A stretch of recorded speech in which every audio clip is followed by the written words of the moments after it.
అల్లూరి సీతారామరాజు జిల్లాని రూదర్ఫర్డ్ జిల్లాగా మారుస్తున్నారని సిపిఎం రాష్ట్ర కార్యదర్శి శ్రీనివాసరావు ప్రభుత్వాన్ని విమర్శించారు.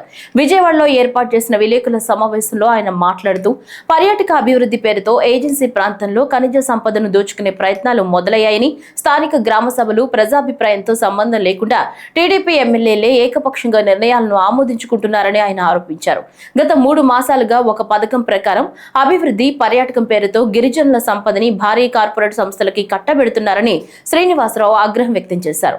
ఇటీవల పవన్ కళ్యాణ్ పర్యటనలు చేయడం, ఆయా ప్రాంతాల్లో రోడ్లు వేయడం, వివిధ సదుపాయాలు కల్పించడం కూడా కుట్రలో భాగమేనని ఆయన సంచలన ఆరోపణలు చేశారు. వర్క్షాప్ పెట్టింది గవర్నమెంట్, ఐటీడీ ఆధ్వర్యంలో వర్క్షాప్ పెట్టారు.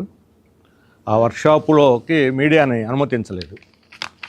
మీడియాను అనుమతించకుండా అక్కడ టూరిజం డెవలప్మెంట్ పేరుతోటి ఖనిజ సంపదని కొల్లగొట్టడానికి ఒక పెద్ద ప్రణాళిక రూపొందించి దానికి అనుగుణంగా ప్రజాప్రతినిధుల్ని, అధికారుల్ని, వాళ్ళందరినీ కూడా మెస్మరైజ్ చేసి వాళ్ళకి కనికట్టులాగా ఇక్కడికి వస్తే ఏదో బ్రహ్మాండంగా అభివృద్ధి జరుగుద్ది అనే ఒక మంత్రం వేసి మొత్తం ఏజెన్సీ మీద ఆధిపత్యం, కార్పొరేట్ ఆధిపత్యం కోసం ప్రణాళిక రూపొందించినట్టుగా అర్థమవుతున్నది.